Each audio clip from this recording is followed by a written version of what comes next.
खबर शामिल करते हैं सीलम वाली से। सीलम वाली में 5 फरवरी यौम शोहदा कश्मीर के साथ साथ यौम शोहदा पुलिस के नौजवान शहीदों को भी सालाना सलामी और खिराज तहसीन पेश किया गया।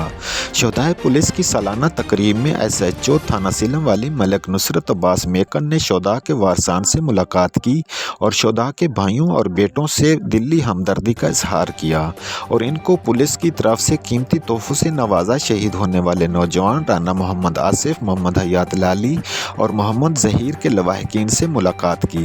इस मौका पर SHO थाना सीलम वाली मलिक नुसरत अब्बास मेकन ने कहा कि हम अपने शहीद होने वाले नौजवानों की शहादत को कभी फरामोश नहीं होने देंगे और शहीद होने वाले नौजवानों के वारसान के लिए हम वक्त हाजिर हैं।